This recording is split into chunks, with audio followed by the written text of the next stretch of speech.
뉴욕 증시는 중간 선거에서 공화당의 우세 전망과 연준의 양적 완화 발표에 대한 기대감으로 상승 마감했습니다.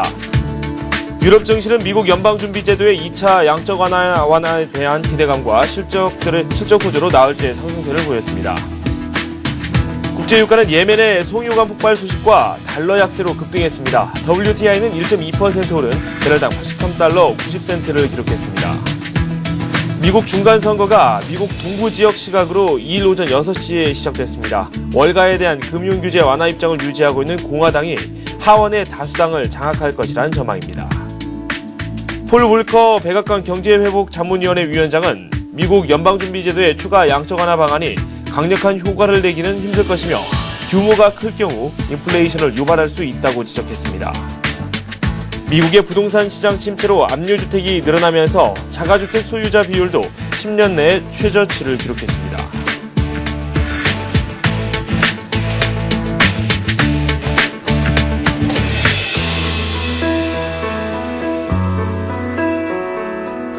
여러분 안녕하십니까. 굿모닝 센 증시의 김종성입니다. 어제 우리 증시는 이 보합권에서 마감이 됐습니다.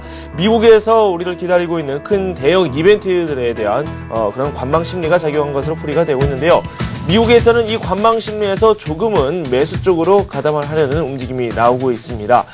중간 선거가 시작이 됐습니다. 별다른 경제 지표가 발표되지 않은 상황 속에서 이 재료만으로 상승장을 이끄는 듯한 움직임이 강력하게 나타났습니다. 나스닥이 1% 넘게 올랐고요. 다우와 S&P도 이 강보합권에서 마감이 됐습니다. 구체적인 소식 한번 살펴보도록 하겠습니다. 한맥투자증권 김관수 차장 전화 연결되어 있습니다.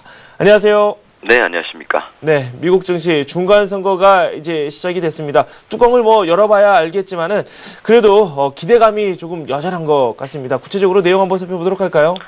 자, 미증시는 일단은 저점에서 매수가 꾸준하게 유입되면서 여전히 양적 완화에 대한 기대감을 상당히 많이 갖고 있는 것 같습니다. 물론 중간 선거 결과 민주당이냐 공화당이냐 여기에 따라서 전체적으로 시장이 어떻게 될 것이다 이런 얘기가 분분하게 나오는데요.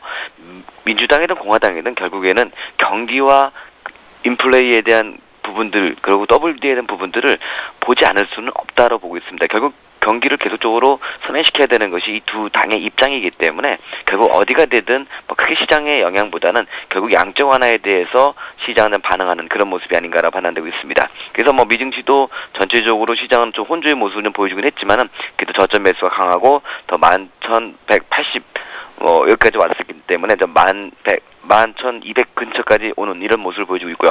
나스닥 같은 경우는 6개월 5연 고점을 돌파하는 그런 모습을 보여주고 있기 때문에 전체적인 시장 흐름은 여전히 저점 매수가 강한 이런 모습이고, 물론 내일 FOMC에서 어느 정도의 양적 완화를 할지 모르겠지만 시장에 나오는 정도는 일단 5천억 달러 정도가 될 것이고 점진적으로 결국 양적 완화를 좀 더 해나갈 것이다 이런 부분에 놓여져 있기 때문에 미증시는 또 이렇게 나온 시장에 따라서 해석이 그대로 나오는 이런 부분이 나온다는 점을 봤을 때는 미증시에서 나오는 양적 완화에 대한 기대감이 여전히 나와 있고요. 또 중간선거 결과가 또 어떤 식으로 뒤바뀔지 모르겠지만 지금 나온 이대로만 나온다면 전체적으로 미증시 흐름은 계속적으로 저점 매수가 이어지고 그리고 기간 조정 이후에 한 번 더 레벨업할 수 있는 그런 부분을 만들어 놓지 않나 이렇게 보고 있습니다. 네, 중간선거 결과 결과를 봐야 되겠죠. 일단은 하원과 상원에서 이 각 당이 우세가 점쳐지는 곳이 좀 다르게 나타나고 있습니다. 하원 쪽에서는 공화당이 좀 다수당을 차지할 것이다 이런 얘기가 나오고 있는데 이 중간선거에 대한 얘기 조금 더 나눠보도록 할까요? 지금 가장 중간 선거를 치르면서 민주당이냐 공화당이냐 상당히 많은 그 얘기가 나오고 있습니다. 민주당이 되든 공화당이 되든 경기 부양에 큰 변화는 없을 거라고 저는 보고 있습니다. 공화당이 승리할 시 주식시장이 더 우호적으로 보았지만은 사실 민주당이든 공화당은 경기 부양이라는 대명제를 여기에서 흐트러질 수 없는 그런 부분이죠. 물론 그것이 친기업적이냐 아니면 정부 차원에서 하는 거냐 아니면 기업 차원에서 하느냐 친기업이냐 아니면 가계 우선이냐 이런 부분이지 결국에는 시장의 전체적인 큰 변화는 경기 부양이라는 큰 대세의 큰 틀 속에서 주가는 움직일 수밖에 없다라고 보고 있습니다.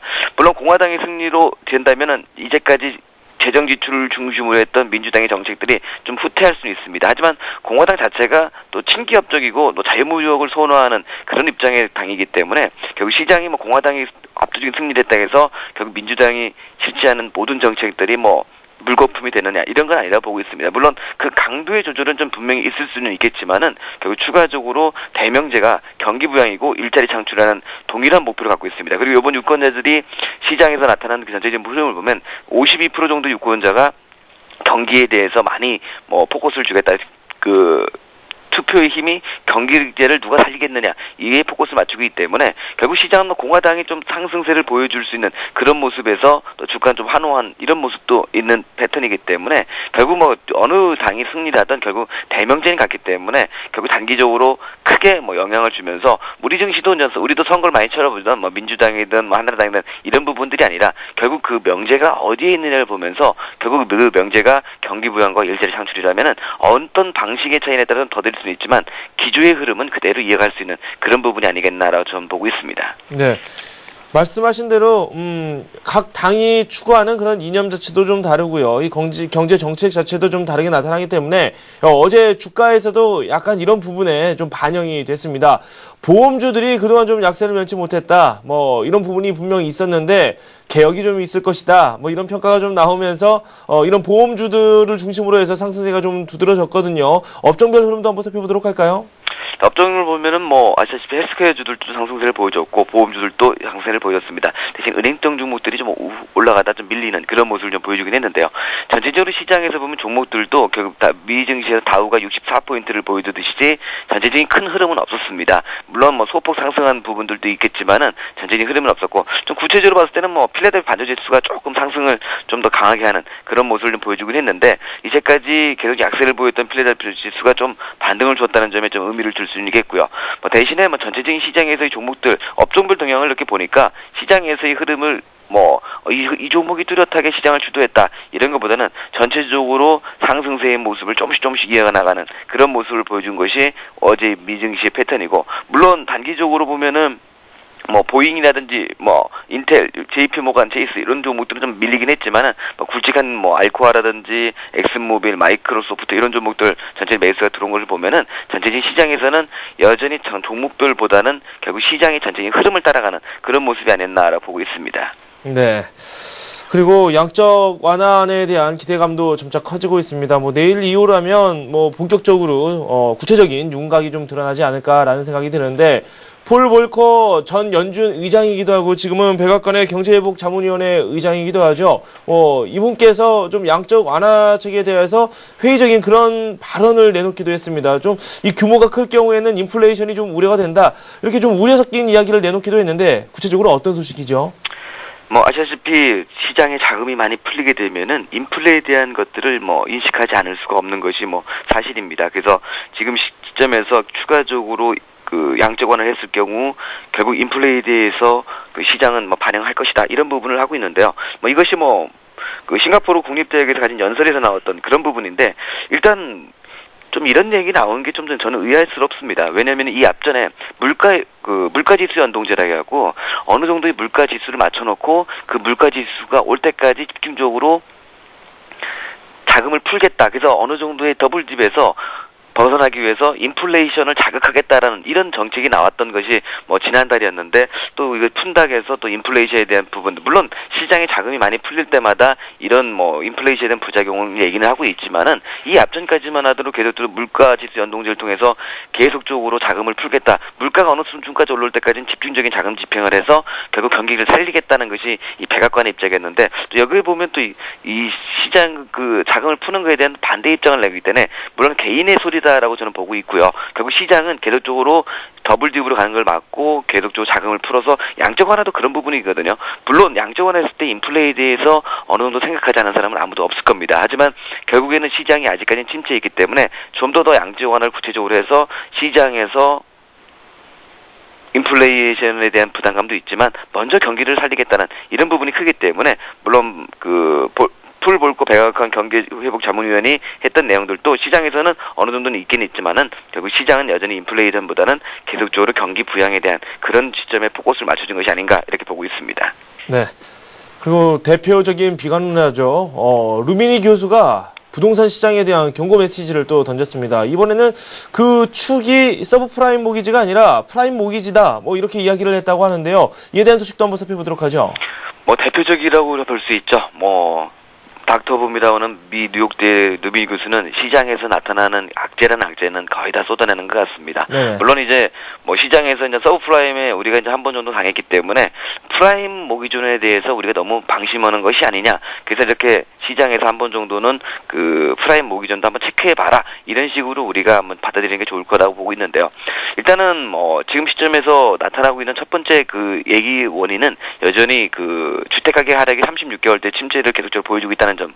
그리고 주택가격 시장을 좀 이끌어줄 수 있는 것이 고용인데 이 고용이 계속적으로 나빠지고 있다는 점이 시장에서 상당히 좀 불안한 이런 모습을 보여주고 있습니다. 물론 이런 것들은 어느 정도 시장에서 해소돼야 할 이런 부분이고 결국 실업률이 지금 9%대에 이르고 있는데 이 실업률을 줄이지 않고는 결국 프라임 모기존도 살아날 수 없기 때문에 이런 것들이 오면은 서브프라임보다 더 무서운 재앙이 될 수 있으니까 결국 지금부터 결국 그 시장에서는 실업률이라든지 아니면 주택가격 안정을 위해서 조치를 취해야 된다. 이렇게 우리가 경고를 받아들이면서 시장을 봐야 되는 것이 필요하지 않나라고 판단되고 있습니다. 물론 당장 뭐 재앙이 온다 해서 당장 오는 건 아니고요.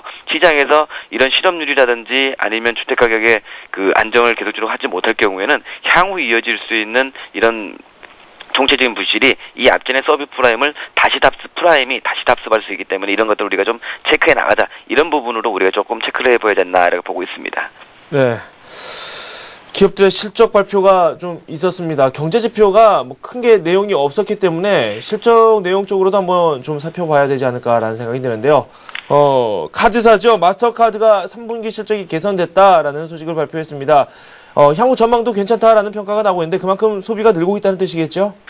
이런 카드사들의 실적이 좀 안 좋아지면 전체적으로 미국이 차지하고 있는 소비에 대한 비중이 크기 때문에 상당히 그 다시 한번 더블딥에 대한 이런 얘기가 또 나올 수 있었는데 다행히 뭐 마스터카드의 3분기 실적이 상당히 크게 좋아지는 그런 모습을 보여줬습니다. 3분기 주당 순이익이 지난해 같은 기간에 비해서 지난해가 3.45달러 정도가 되는데 3.94달러로 일단은 뭐 기록이 상당히 좋았고요. 특히나 시장의 전문가 예상치가 3.54달러였는데 뭐 시장의 캔서세스를 웃도는 그런 모습을 보여주고 있습니다. 가장 좋은 것은 순매출과 또 그 순이익이 함께 증가했다는 이런 부분이고요. 또 향후에도 계속적으로 소비가 계속적으로 이어나가고 있고 전자결제 혜택이 계속적으로 이어지고 있는 만큼 뭐 카드 사용은 좀 더 이어질 수 있고 이런 부분들이 향후 실적 4분기에도 실적이 좀 좋아질 것이다. 이런 부분들이 나타나고 있습니다. 물론 단기적으로 우리가 이 마스터카드의 실적을 보면서 좀 체크해야 될 것은 여전히 그 미국 증시에서 상당히 좀 부담스럽게 여기는 것이 소비인데 이 소비가 그래도 우리가 생각하는 것만큼 나쁘진 않다. 이렇게 우리가 볼 수 있겠고요. 뭐 글로벌 소비가 증가하는 부분도 있겠지만은 미국의 소비도 어느 정도 상승세를 타고 있는 이런 부분이기 때문에 결국 양적 완화가 돼서 추가적으로 경기에 의하면 경기가 좀 쉽게 살아날 수 있는 그런 부분이 아니겠나 이렇게 보고 있고 이런 부분들은 또 우리 증시에도 상당히 카드 업계에 좀 힘을 실어줄 수 있는 이런 부분이 아닌가라 보고 있습니다. 네, 소비가 좀 늘어나면서 매출도 개선될 것이다. 뭐 이런 뜻으로 좀 해석이 가능한 부분이겠죠. 그리고 세계 최대 제약사죠. 이 화이자가 실적 발표를 했는데 마찬가지로 괜찮게 나왔습니다. 관련 내용 전해주시죠. 자, 화이자 같은 경우는 3분기 실적은 전년 대비 70%나 급감을 했습니다. 그런데 여기 대규모 자산 상각이라든지 법정 소송 비용이 있기 때문에 이것을 제외하거나면은 오히려 뭐 지난 분기 대비 좀 더 높은 지난 분기가 뭐 예상치가 51달러였는데 이런 것을 제외하면은 주당 54센트의 순이익을 보였죠. 물론 이런 것들이 나왔기 때문에 3분기에는 11센트로 기록은 됐지만은 결국 이것을 빼면은 결국 54센트라는 순이익을 올렸기 때문에 결국 시장의 전체적인 흐름에서는 큰 문제는 아니다 이렇게 보고 있습니다. 특히나 가장 중요한 것은 매출이 이전에 와이어스를 인수합병하면서 상당히 증가를 하면서 39%나 급증했다는 점이 일단 의미가 있다고 보고 있습니다. 그래서 매출이 증가를 하고 일단 순이익은 감소를 했지만은 법정 비용이라든지 일회성 자산 상각을 해고 나면은 일단 좋아지는 그런 모습을 보여주고 있기 때문에 좀 의미 있는 주당 수익이 좀 의미 있는 상회였다 이렇게 볼 수 있는 것이 맞는 판단 같습니다. 네. 그리고 석유 관련 기업이죠. 브리티시 페트롤리엄이 실적 발표를 했습니다. 역시 원유 유출 사고 때문에 실적이 많이 악화가 됐다고 하는데요. 어떻게 나왔죠?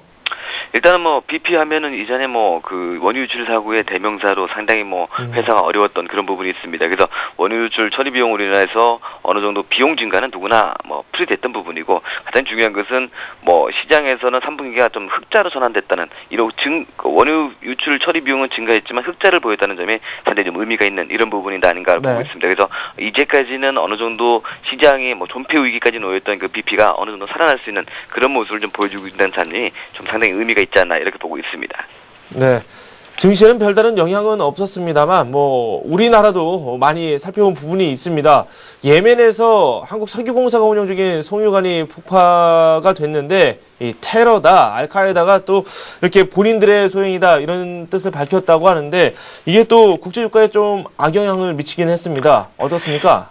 일단은 뭐 한국석유공사의 그 예멘 그 석유 사광구에서 이어진 이 폭발사물 사고가 단순하게 뭐 알카에다 소행이다라고 자기들이 소행이라고 추정을 하고는 있지만은 좀 불안한 부분들은 있습니다. 특히나 G20이 다가오는데 그 G20에 참가하는 모든 그 정상들을 향해서 결국에는 이 테러가 계속적으로 이어지고 있습니다. 그래서 독일 칭훈실 같은 경우도 뭐 폭발물 소포를 발견했다, 이런 얘기가 나오고 있기 때문에 결국에는 이런 것들이 정치적인 것인지 아니면은 아직은 뭐 우리가 좀 체크하기는 좀 어렵겠지만, 이런 부분들도 오늘 그 유가가 6개월 고점을 돌파하는데 하나의 원동력이 되지 않았나 이렇게 보고 있고요. 물론 달러 약세도 있지만 또 한국 석유관의 폭발도 여전히 시장에서 나타난 부분이 있기 때문에 이런 부분도 좀 우리가 한 번 정도는 체크하고 넘어가야 될 이런 부분이고, 특히나 좀 불안한 것은 G20이 이제 다가오는데 전세적으로 그 테러가 계속적으로 이어지고 있어서 좀 이것이 잘 좀 치러져야 될 텐데, 이런 개인적인 생각도 좀 하고 있습니다.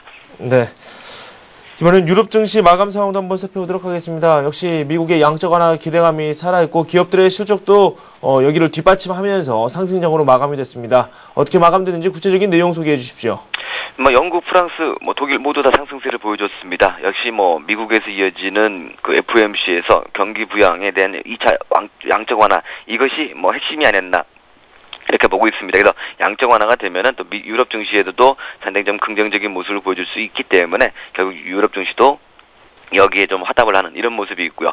일단은 뭐 BP 같은 경우가 멕시코만의 석유 유출 벌금으로 인해서 3분기 순이익이 급감을 했지만, 그래도 뭐 시장치를 뭐 상회하는 실적, 특히나 흑자를 보여줬다는 점이 결국 유럽 증시를 좀 반등으로 이끌어줬고, 또 국제 유가가 상승하면서 그 유가 관련주들이 전체적으로 상승세를 보였고, 특히 에너지 관련주들의 주가 움직임도 상당히 좀 의미가 있게 움직이는 이런 모습을 보여줬기 때문에 결국 유럽 증시도 뭐 BP에 대한 재료로 해서 유가 관련주들이 좀 상승세를 보여줬고, 또 양적 완화에 대해서 전체적으로 시장이 좀 화답을 하는 그런 모습이 아니었나 이렇게 보고 있습니다.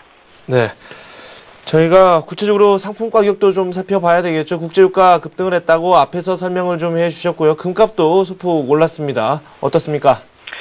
유가는 뭐 계속적으로 앞으로도 추가적인 상승세를 좀 이어갈 수 있는 그런 부분이 나와 있습니다. 왜냐하면 달러의 약세가 좀 더 이어질 수밖에 없고, 양적 완화로 달러가 풀리면 풀릴수록 결국에는 그 달러 약세는 지속될 수밖에 없고, 유가는 여기에 따라서 상승세를 보일 수밖에 없는데, 지금 83.87달러로 6개월 고점을 돌파하는 그런 모습을 보여줬는데 의미 있는 고점 돌파라고 볼 수 있습니다. 또 고점이 돌파되자 바로 100달러까지 갈 수 있다는 이런 얘기들도 나오고 있지만은 결국에는 점진적인 상승세를 보일 수밖에 없는 그런 부분에 놓여져 있기 때문에 아직까지 경기라는 부분이 완전하게 안기 때문에 달러 약세 하나만으로 결국에는 유가가 급등할 수 있는 그런 부분보다는 좀 점진적인 상승세를 좀 이어갈 수 있는 것이 뭐 유가의 모습이 아닌가로 판단되고 있고, 일단 금값 같은 경우는 오늘 좀 상승세를 보여줬는데 1,353달러를 보여주고 있습니다. 그러니까 1,350달러대에서 계속 좀 기간 조정을 보여주고 있는데, 그 금값의 그래프를 이렇게 보다 보니까 좀 의미 있는 것은 계속적으로 상승 기조의 트렌드를 계속 유지하고 있다는 겁니다. 급등 이후에 옆으로 눕는 기간 조정을 주고 다시 상승을 하고, 그래서 뭐 유가가 뭐 올해 뭐 2,000달러까지 내년에는 2,000달러까지 갈 수 있다, 이런 부분들도 시장에 나오는 이유 중에 하나도 이렇게 상승 트렌드를 꾸준하게 이어가고 있고, 또 달러 약세에 따라서 안전자산의 대처 선호 현상이 좀 뚜렷하게 나타나고 있기 때문에 여전히 다 금값의 상승세는 좀 이어질 것 같고요. 오늘 좀 특이한 점은 유로가 결국 1.4달러까지 돌파를 했습니다. 달러 약세에 대한 그런 부분들도 나타나지고 있는데, 지금은 전체적으로 시장은 달러 약세에 따라서 뭐 상품값도 그렇고 유로 달러도 같은 경우도 여전히 상승세를 보여주는 것이 전체적인 흐름이기 때문에 결국 앞으로도 이런 달러 약세는 좀 더 이어질 수 있는 그런 부분이 의있다는 점을 우리 체크해서 시장에서의 상품 매매하시는 분들은 좀 유념해서 매매하는 게 좋지 않나 이렇게 보고 있습니다. 달러 약세 추세 이어져가지고 국제 유가 상승세 그리고 또 금값의 상승세 꾸준히 이어지고 있다 이렇게 정리를 해주셨습니다. 오늘 밤에 있을 구체적인 내용도 한번 더 살펴봐야 되겠죠. 어제와는 달리 오늘 밤에는 경제지표도 꽤 많이 나오고 있고요. FOMC 회의 쪽으로도 관심이 많이 쏠리고 있습니다. 일정 그리고 기업들의 실적 내용까지 한번 살펴보도록 하겠습니다. 일단은 가장 중요한 건 FOMC의 기준금리 결정이라든지 양적 완화가 어떻게 되는 것이냐 가장 초미의 관심사가 보이고 있습니다. 이건 10월 말부터 결국 11월에 FOMC에서 어떤 결정을 할 것이냐 이거 상당히 우리가 많이 체크했는데 일단 내일 우리가 발표를 들을 수가 있습니다. 그러니까 이거 지켜보시고요. 또 ADT 고용 보고서가 발표됩니다. 민간 고용소 보고서지만 이 민간 고용 보고서가 나중에 실업률을 결정하는데 아주 많은 영향을 주고 있기 때문에 일단은 고용 보고서에 대한 관심 가져보시고요. 또 10월에 ISM 서비스업 지수도 발표됩니다. 여기에 또 자동차 판매도 이어지고 있기 때문에 10월에 자동차 판매에서는 현대차가 미국에서 점유율이 상당히 높아지고 있고 증가한다는 이런 반가운 소식도 있기 때문에 자동차 판매도 우리가 한번 더 체크해보는 그런 모습이 좋지 않나로 판단되고 있습니다. 그리고 주간 원유 재고도 나오기 때문에 유가가 추가적으로 한 단계 레벨업 하느냐 여기서 완전히 6개월 고점을 돌파하느냐는 주간 원유 재고가 단기적으로 또 한 번에 모멘텀을 좀 주지 않을까 이렇게 보고 있습니다. 네. 알겠습니다. 오늘 발표될 주요 일정까지 한번 저희가 정리를 해봤습니다. 미증시 앞으로의 흐름이 어떻게 전개가 될 것인지 일단 양적 완화 규모에 따라서 좀 차이가 있을 수 있겠죠. 전망은 어떻게 보고 계십니까? 미증시도 일단은 전체적인 흐름을 보면은 시장의 전체적인 흐름이 상당히 좀 긍정적으로 돌아가고 있습니다. 급등한 이후에 11,100선대에서 기간 조정을 주고 다시 고점 돌파의 모습을 보여주려고 하고 있다는 점이 의미가 있고요. 나스닥 같은 경우는 일단 연중 고점을 돌파하는 상승 기조의 모습을 보여주면서 기술주의 랠리는 좀 더 이어지는 그런 모습을 보여주고 있습니다. 당분간 다우나 나스닥이나 단기적으로 물론 이벤트성인 오늘의 중간 선거 결과 발표가 있고 또 오늘 밤 1시 정도에는 오바마 대통령이 기자회견을 하고 또 FOMC도 하고 계속적으로 많은 시장에서의 이벤트들은 있지만은 결국엔 그 이벤트들이 기조적으로 보면 상승 기조를 이어가는 그런 하나의 모멘텀을 좀 보여주고 있기 때문에 미증시의 흐름은 일단은 우리 증시도 고점 돌파의 목전에 놓여져 있기 때문에 추가적으로 미증시나 우리 증시나 상승 기조의 틀에 있는 여념이 없고요. 물론 주가가 이렇게 오를 만한 재료가 없는데 왜 이렇게 증시가 좋냐?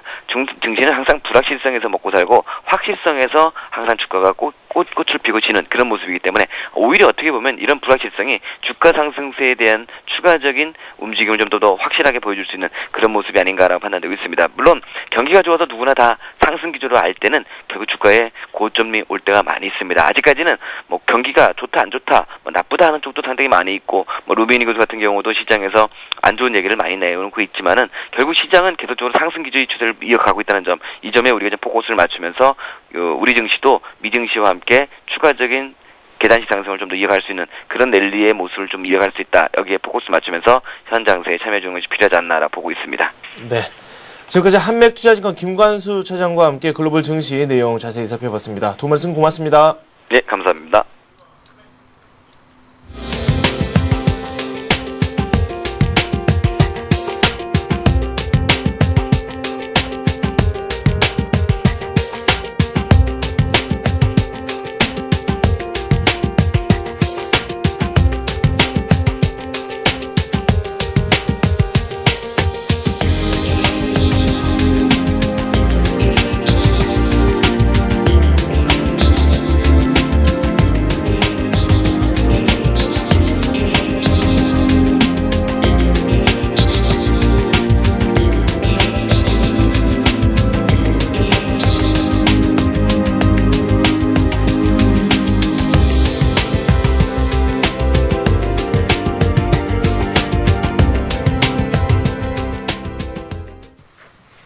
네, 오늘의 SN 전략 시간입니다. 오늘은 이트레이드증권 이프로팀의 김병수 실장과 함께하도록 하겠습니다. 안녕하세요. 네, 안녕하십니까. 상승세가 나오기는 했는데 그 폭은 좀 미미했고요. 여전히 시장에서는 투자자들이 시장을 좀 지켜보자 이런 심리가 강했어요. 이런 그 투자자들이 아무래도 이번 주와 다음 주에 빅 이벤트가 진행이 되다 보니까 네네. 관망 자세 부분들이 상당히 좀 시장에서 좀 바라보고 있습니다. 그 네네. 부분들이 이제 장중에 이제 외국인들의 선물 매매, 어떤 변동성 장세 부분들을 이용한 틈새 장세로 선물 매매 부분들이 좀 진행되는데, 자, 이 부분들을 작년도부터 올해까지 이런 부분들이 왜 가능한지, 외국인들의 현물 부분들이 상당히 좀 바탕이 됐기 때문에 이런 선물 플레이 부분들이 진행되는데, 자, 차트를 보면서 한번 말씀을 좀 드리도록 하겠습니다.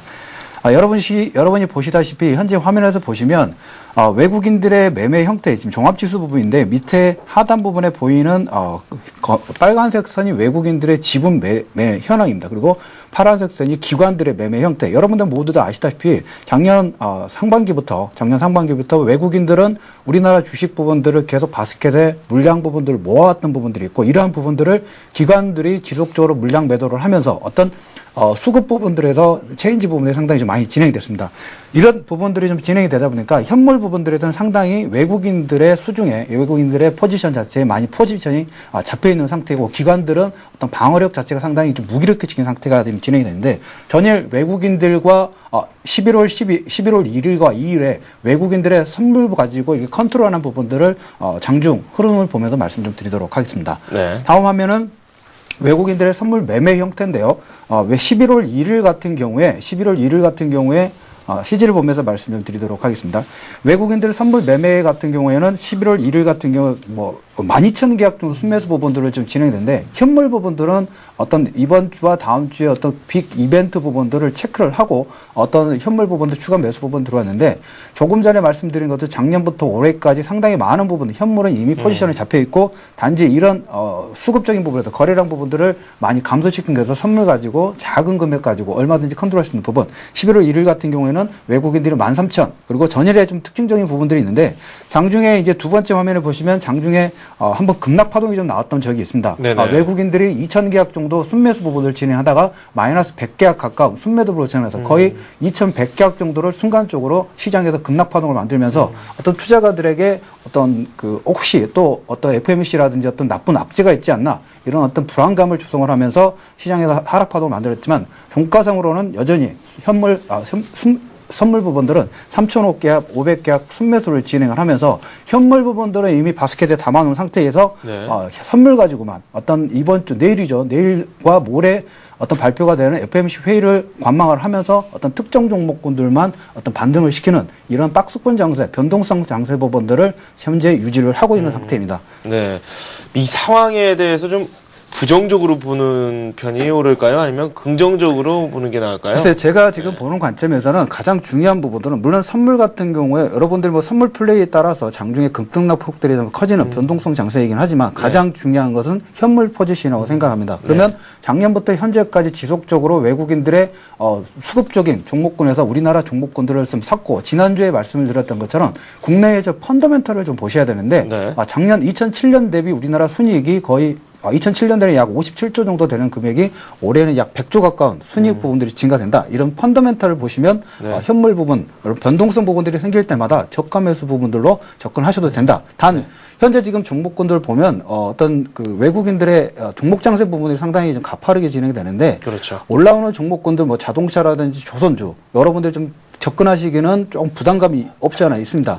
그 부분들을 다음 화면을 보면서 유동성과 실적, 주식에서 가장 중요한 부분들은, 가장 중요한 호재 부분들은 유동성과 실적 부분인데, 자, 이번 주에 이제 FOMC의 어떤 유동성 부분, 제2차 양적 완화의 규모 부분, 그 다음에 세부 정책적인 부분들이 나오는데, 이 방향성에 따라서 물론 이제까지 8월 말부터 현재까지 1,800에서 1,900까지 올라왔던 부분들은 이런 유동성 공급에 대한 기대감으로 1차 상승 부분도 이뤘는데, 이러한 부분들에 대한 어떤 결정 부분들이 좀 진행이 됩니다. 그러면 이제 FOMC에 비해서 긍정적인 내용과 부정적인 내용 부분들이 모두 다 어떤 변수 부분들이 진행될 수 있는데, 어떤 시장에서 지금 바라는 기대치와 부합하지 않는 내용이 나왔을 때 두 번째 부분들을 여러분이 좀 주목하실 필요가 있습니다. 중국의 PMI 지수, 구매자 관리 지수 부분들이 최근에 블룸버그라든지 외국의 전문 투자가들의 예상치를 어떤 상회하는 이런 부분들, 그 다음에 3개월 연속 어떤 이 상회 부분들이 좀 진행되는데, 이러한 부분들이 시장에서 주도 업종군의 어떤 연결선상까지 연결될 수 있는 부분들이 좀 있습니다.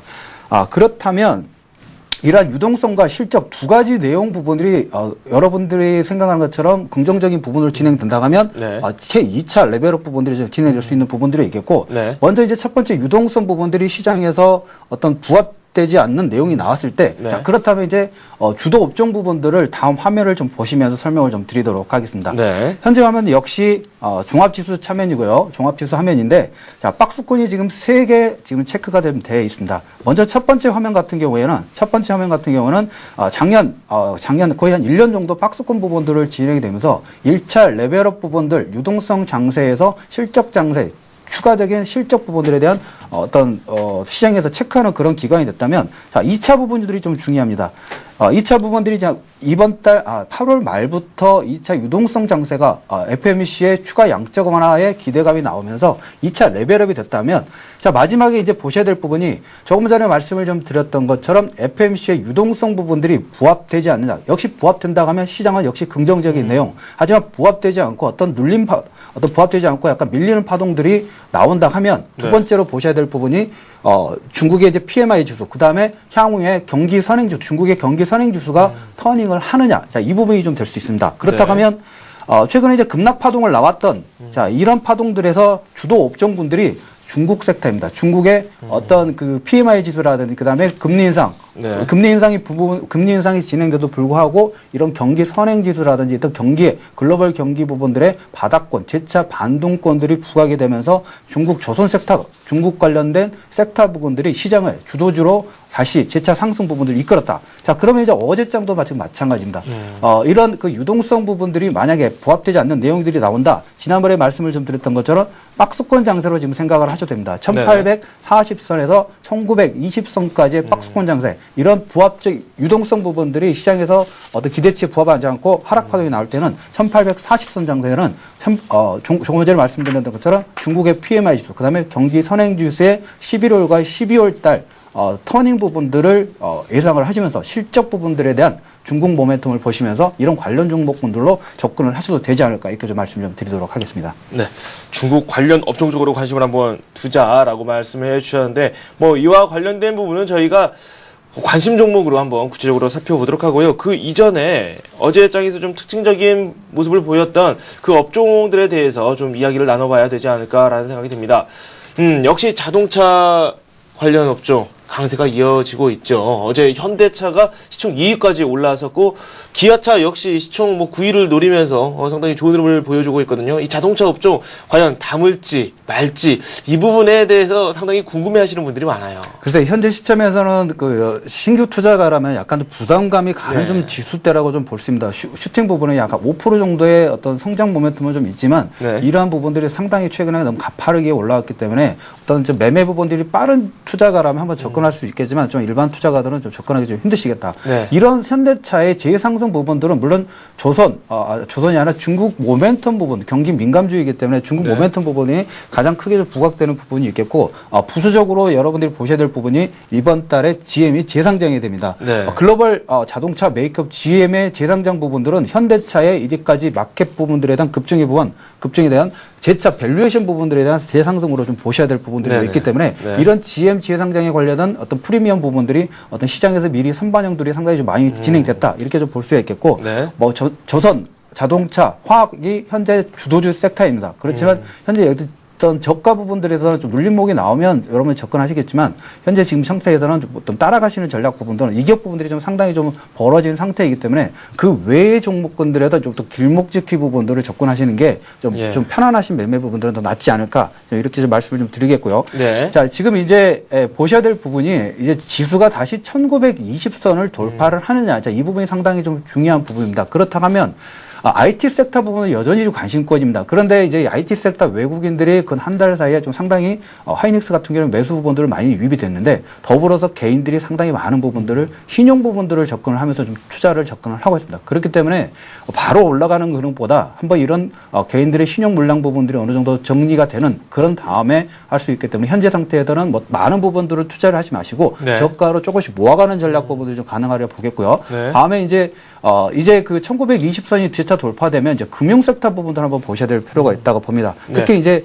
증권 섹터와 보험주를 좀 보셔야 되는데 증권 같은 경우에는 뭐 이제 저평가 상태이고 그다음에 지금 거래량 부분들이 매매 수수료 부분이 상당히 좀 증가를 하고 있기 때문에 여전히 좀 관심권에 두셔야 될 부분이고 네네. 중국의 이제 금리 인상 부분들이 지금 진행되고요. 그다음에 원화 절상 부분들 이번 달에 우리나라 지금 물가 상승률이 지금 3% 이상 계속 지금 나오고 있습니다. 네네. 12월과 12월까지도 어떤 가격 안정 부분들이 좀 진행되지 않기 때문에 물가 인상에 대한 압력 부분들은 상당히 좀 크게 진행될 수 있다. 네. 그러면 금리 인상에 관련된 모멘텀도 여전히 살아 있기 때문에 보험 섹터 부분들, 뭐 현대해상, 동부화재, 뭐 메리츠화재 이런 종목군들도 한번 접근 가능하겠고요. 중국 내수 소비 확대 부분들은 이제 단기적인 테마 부분들이 아니라 1차 상승을 이루었던 종목군들, 올라간 종목군들 따라가지 마시고 밑에서 지금 좀 예전에 올라갔지만 또 물림목 부분들이 상당히 좀 진행했다. 이런 종목군들 한번 관심권을 좀 두셔도 되지 네. 않을까 이렇게 좀 말씀 좀 드리도록 하겠습니다. 네, 관심 업종도 자세히 설명을 해주셨는데 이 보험업종 쪽으로 조금 더 살펴보도록 하겠습니다.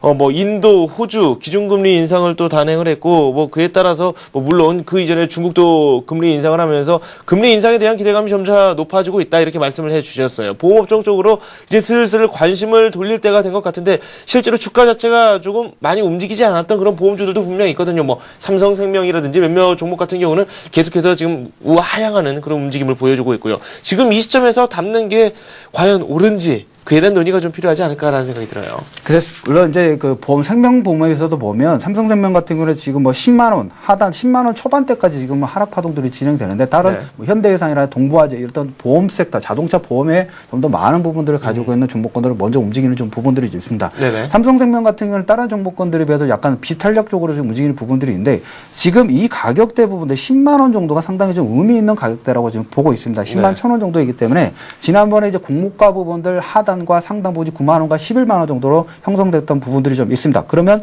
이 주가 또한 11만 원까지 반등을 해주다가 다시 10만 원 선까지 의미 있는 가격대까지 내려왔기 때문에 네. 10만 원 정도의 지지 파동들이 진행이 된다고 하면 이 종목군도 한번 접근이 가능하고 그다음에 이제 조금 더 탄력적인 부분 보험 섹터에서 조금 더 탄력적인 종목군을 쓴다 하면 조금 전에 말씀드렸던 것처럼 현대해상이라든지 동부화재 이런 종목군도 한번 관심권에 좀 두셔야 되겠고요. 네. 그다음에 이제 조금 전에 앞에 전문가님께서 얘기하셨던 것처럼 유가가 지금 상승을 하고 있습니다. 네네. 유가 유가 상승에 따라서 정제 마진 폭들이 지금 개선이 되고 있는데 뭐 SO이라든지 GS, SK에너지 이런 유가 관련 상승 부분들 종목군도 한번 관심권에 좀 두셔도 되지 않을까 이렇게 말씀을 드리도록 하겠습니다. 네. 중국 관련주에 대한 말씀도 해주시고요. 그리고 또 보험 관련주에 대한 말씀까지 한번 들어봤습니다. 저희가 구체적으로 오늘 어떤 한 종목을 딱 정해서 어떤 움직임을 보이고 있는지 한번 살펴보고요. 투자 전략도 한번 세워보도록 하죠. 금일의 관심 종목은 이제 중국 내수 소비 확대 부분들에 따라서 1차 상승 부분들이 이제 화장품 관련 종목군들이 뭐 코스맥스라든지 이런 에이블 CNC 이런 종목군들이 상당히 가파른 상승 부분들을 좀 진행했습니다. 네네. 전에 이제 아모레퍼시픽이라는 종목군이 어떻게 보면 중국 내수 소비 유한화 절상 관련된 가장 대표적인 종목이었는데 120만 원까지 상승을 하고 다시 이제 100만 원대 내려와서 다시 재차 상승 부분들을 좀 만들어가고 있는 부분들이 좀 있습니다. 아모레퍼시픽 여전히 중국 내수 소비 확대 부분들에 대한 관심권을 좀 두실 수 있는 종목이지만 조금 더 가격적인 측면에도 좀 100만 원짜리 종목이다 보면 일반 투자가들이 좀 관심권에서 제어할 수 있는 부분들이 좀 있기 때문에 가격적인 측면에서 약간 매력적인 금일은 락앤락이라는 종목군들을 여러분들에게 관심적으로 말씀을 좀 드리도록 하겠습니다. 네. 이 종목 같은 경우는 이제 중국의 시장 수익률 부분들, 시장 점유율을 좀 보셔야 될 부분들이 좀 있습니다. 중국 비중 자체가 거의 한 80%에 육박을 하고 있습니다. 2002년도에 중국 진출 부분들을 좀 진행을 했는데 이러한 부분들을 연 평균 거의 100% 이상 부분들을 성장을 진행을 하면서 네. 초고속 성장 부분들을 좀 진행을 했습니다. 그러면 이 부분들이 향후에 이제 2002년부터 지금까지 성장을 했는데 이제 가장 발전된 도시에서 이러한 성장률 부분들이 이루어지고 있고 중국 같은 경우는 도시화의 개발 부분이 상당히 가파르게 좀 진행되고 있기 때문에 제2차, 3차 도시 진출이 지금 가속화가 되고 있습니다. 국내 내수 부분들도 역시 60% 이상의 점유율 부분들을 지금 진행을 하고 있고 중국의 매출 비중이 조금 전에 말씀드린 80% 이런 매출 부분들에 대한 매출이 이제 1,800억에서 그다음에 영업이익은 550억까지 가파르게 좀 증가를 하고 있기 때문에 네. 중국 의 증가, 그다음에 이러한 부분들에 대한 내수 소비 확대, 유한화 절상에 대한 여러 가지 섹터 부분들에 대해서 수혜를 받을 수 있는 종목군이기 때문에 중국 재차 상승, 위안화 절상 이런 테마 부분들의 큰 흐름을 보시고 현재 38,450원 차트를 보시면서 수급적인 부분까지 같이 말씀 좀 드리도록 하겠습니다. 이러한 가격대면 재차 2차 레벨업 부분들이 가능할 수 있는 구간 되겠고요. 여전히 수급적인 부분에서 외국인들과 기관의 양매수에 어떤 관심권을 좀 받는 종목이고 제타 지금 정고점 부분이 약 42,000원 가까이 41,650원 선까지인데 신고가 부분들에 대한 어떤 도전 부분들이 가능할권이라고 좀 볼 수가 있겠습니다. 그렇기 때문에 매수가 부분들은 38,450원 정가 부분에서 매수 부분들을 말씀을 좀 드리겠고요. 목표가는 정고점 수준인 41,500원 선과 42,000원 선까지 말씀을 좀 드리겠고 손절가는 36,000원 설정을 하시면서 매매 부분들로 접근을 해보시기를 말씀을 드리도록 하겠습니다. 네. 락앤락 살펴봤습니다. 지금까지 이트레이드 증권 이프로팀의 김병수 실장과 함께했습니다. 고맙습니다. 수고하셨습니다.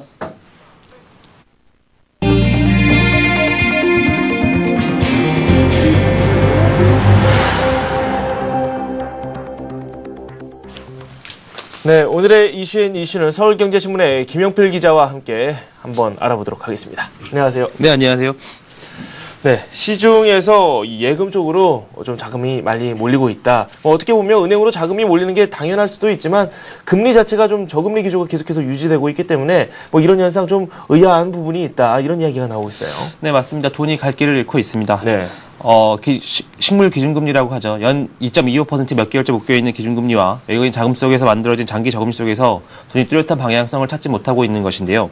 물가를 반영한 실질 금리는 마이너스인 상태인데도 오히려 금리 매력이 떨어지는 은행으로 자금이 몰려들고 있습니다.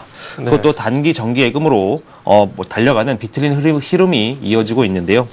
여기에 선진국의 양적 완화와 미국 중간선거, 주요 20개국, G20 정상회의 등이 줄줄 걸려 있어서 방향성 자체를 예측하기 힘들다는 것이 통화 당국의 설명인데요. 한국은행에 따르면 계속되는 저금리 속에서도 은행의 정기예금과 수시 입출금식 예금 등으로 돈을 옮겨넣는 움직임이 또렷해지고 있습니다. MMF의 경우 지난 9월 5천억 원이 줄어들었다가 10월에는 오히려 1조 1천억 원이 늘어났는데요. 은행을 찾는 발걸음도 부쩍 늘어나서 예금은행의 시세 총예금은 지난달 1일부터 27일까지 14조 원이 늘어나 전달보다 3배가량이나 늘었습니다. 네. 국민은행과 신한은행, 우리은행 등 3개 시중의 정기예금도 최저 2% 후반의 초저금리 속에서도 지난달 말 현재 281조 3,788억 원으로 전달보다 약 8조 원 이상이나 급증해 증가 기준으로는 8개월 만에 최고치를 기록했습니다. 네. 그리고 삼성이 마이스터고 학생들을 우선 채용하겠다. 이런 이야기를 했다고 하는데요. 구체적으로 내용 한번 살펴보도록 하겠습니다. 네, 특히 삼성전자죠. 삼성전자가 마이스터고 졸업생을 정규직으로 우선 채용한다는 입장을 밝혔습니다. 네. 기술을 우대한다는 기본 방침인 것 같은데요. 삼성전자 교육과 기술부는 현재 마이스터고 1학년 학생을 대상으로 내년 2월 채용 인장제를 선발하기로 했다고 2일 밝혔습니다. 네. 선발 규모는 전국 21개 마이스터고 1학년 전체 정원의 3에서 5% 정도로 매년 약 100에서 180명 정도가 될 것으로 예상이 되는데요. 선발된 채용 예정자는 졸업 전까지 2년 동안 삼성전자에서 학업 보조비를 지원받고 네. 방학 중에는 삼성전자에서 현장 실습을, 학기 중에는 삼성전자에 맞춤형 방과 후 학교를 이수하게 되는데요. 원기찬 삼성전자 인사총괄 전무는 단순 오퍼레이터가 아니라 금융과 디자인, 소프트웨어 등의 다양한 분야의 전문 기술 인력을 채용하는 것이라면서 네. 고교 졸업 후 삼성전자에 입사하면 6년의 지나서 대졸 신입사원과 급여 수준이 비슷해지지만 네. 앞으로는 3년 수준으로 맞추겠다고 밝혔습니다. 네. 그만큼 앞으로 마이스터고의 인기가 크게 높아질 것으로 예상이 됩니다. 네. 기술을 중요시하는 그런 이 삼성의 의지를 엿볼 수 있는 그런 부분이 아닌가라는 생각이 듭니다. 그리고 어제 저녁에 갑자기 속보로 들려온 내용이죠. 예멘에서 이 한국석유공사가 운영 중인 송유관이 이 폭발을 했다. 이런 뉴스가 들려왔습니다. 알카에다 테러 조직이죠. 본인들이 했다. 이렇게 또 밝혔다고 하는데 G20을 앞둔 우리나라 입장에서는 좀 긴장의 끈을 놓칠 수 없게 됐어요. 예, 맞습니다. 한국석유공사가 예멘 남부 지역에서 운영하는 송유관이 어제 테러로 폭발했는데요. 현재는 알카에다는 자기네 소행이라고 주장을 하고 있습니다. 좀 더 정확한 내용은 추가 파악이 필요하지만, G20 정상회담을 앞두고, 불안감이 커지고 있습니다. 로이터 통신된 외신과 석유공사에 따르면, 어제 오전 8시 예멘 남부 샤브아주 석유탐사 4광구에 송유관이 굉음과 함께 폭발을 했는데요. 네. 폭발은 전체 204km의 송유관 구간 중 샤브아에서 마리부주 방향으로 31.5km 떨어진 곳에서 발생했고 주변에서는 폭발물이 발견이 됐습니다. 네. 예멘 보안 당국의 한 관계자는 한국 회사에서 운영한 석유관이 시한장치에 의한 공격을 받았다면서 알카에다를 배후에 둔 무장 세력이 송유관을 공격한 것으로 파악이 된다고 밝혔습니다. 네. 외교통상부의 한 관계자는 가파른 경사 지역에 위치한 송유관이 폭발해 석유 유출이 많은 것으로 안다고 전했는데요. AFP 통신에 따르면 알카에다 아라비아 반도 지부 관계자가 송유관 폭발은 우리 소행이라고 밝혔다고 전했습니다. 폭발 사고가 발생한 샤브아주는 예멘 정부군과 알카에다 간의 교전이 계속되면서 치안 상황이 극도로 악화되고 있는 곳인데요. 네. 예멘 보안 당국은 최근에 폭탄 소포 사건과 관련해 핵심 용의자를 검거하기 위해 샤브아주와 마리부주를 중심으로 대대적 군사작전에 돌입한 상태입니다. 네, 아무쪼록 G20 정상회의가 열리고 그리고 또 그 무사히 마치기 전까지 별다른 탈이 없어야 될 텐데 테러 위협으로부터 좀 자유롭지 못한 모습을 보여주고 있습니다. 이 걱정이 좀 앞서는 부분인데 그만큼 치안도 강화를 좀 해야 되겠죠. 그리고 국내 은행의 부실 채권 비율이 많이 높아졌다고 합니다. 이 구체적인 내용 한번 살펴보도록 하겠습니다. 네, 부동산 프로젝트 파이낸시죠. 부동산 PF 부실과 기업 구조조정의 영향으로 국내 은행 부실 채권 비율이 2%를 넘어서면서 카드 사태 이후 최고치를 기록했습니다. 금융감독원에 따르면 지난달 9월 말 현재 국내 은행의 부실 채권 비율은 2.32%로 6월 말에 1.94%보다 0.38%포인트나 상승했는데요. 이는 카드 대란의 여파가 남아있던 지난 2004년 9월에 2.37% 이후 최고치입니다. 네. 은행 총 여신 중 부실채권이 차지하는 비율인 부실채권 비율은 2008년 6월 말 0.7%에 머물렀지만 네. 글로벌 금융위기 이후 줄곧 1%를 넘어서 왔는 상태입니다. 네. 부실 채권 비율이 많이 늘었다라는 내용을 한번 들어봤고요. 그리고 또 국내에서도 많은 화두가 되고 있는 그런 내용이기도 합니다. 이 통일세에 대한 내용인데 이명박 대통령 임기 내에 이 통일세가 도입될 수 있다. 이렇게 의견이 또 나왔다고 합니다. 현인택 통일부 장관이 뭐 이런 의미에서 또 이야기를 했다고 하죠. 네, 맞습니다. 네. 통일세가 이명박 대통령의 임기 내에 도입될 가능성이 매우 커졌습니다. 정부는 내년 4월까지 시한을 만들어서 국회는 물론 사회적 합의를 이끌어내는 계획을 갖고 있는데요. 현인택 통일부 장관은 어제 통일재원 추진단을 마련해 38억 원 규모의 통일재원 마련 공론화 사업을 추진하고 있다면서 내년 4월 정부 시한을 마련해 이를 바탕으로 국회와 일반사회 여론 수렴도 하고 합의를 만들어 내년 상반기 중으로 안을 낼 계획이라고 밝혔는데요. 현 장관은 어제 국회에 외교 통일 안보 분야 대정부 질문에 출석해 한나라당 김충환 의원으로부터 질문을 받고 이대 대통령 임기 중 통일세 도입이 가능하다면서 이같이 설명을 했습니다. 네. 현 장관은 내년 4월에 통일사의 정부 시한을 발표하다고 했지만 네. 정작 담당 부처인 기획재정부 세제실은 아직 뚜렷한 입장을 밝히지 않은 상태인데요. 네. 통독 직후인 지난 91년 우리 재무부가 통일 비용 등에 대한 스터디 수준의 자료를 만들긴 했지만 이후 추가로 진전된 사항이 없기 때문입니다. 네. 한편 통일세에 대한 논의는 통일 비용으로부터 출발을 하는데요. 학계에서는 북한이 급격하게 붕괴할 경우 향후 30년간 최대 2조 1,400억 달러, 우리 돈으로 2조 2,525조 원이 들어가고 네. 개방으로 인해 통일된다 하더라도 남북한 경제적 차이로 최소 3,220억 달러, 즉 우리나라 돈으로 379조 원이 필요할 것으로 보고 있습니다. 네. 그만큼 좀 부담이 많이 되기 때문에 미리 좀 준비를 하자라는 뜻에서 나온 이야기인 것 같습니다. 그만큼 사회적으로 좀 통일된 공감을 얻기 위해서 그만큼 또 논의가 많이 필요할 것으로 보입니다. 네, 이렇게 해서 서울경제신문 금융부의 김영필 기자와 함께 오늘의 이슈 살펴봤습니다. 고맙습니다. 감사합니다. 네, 굿모닝 센정시 준비한 소식은 여기까지입니다. 저는 출발 센정시에서 다시 찾아뵙겠습니다.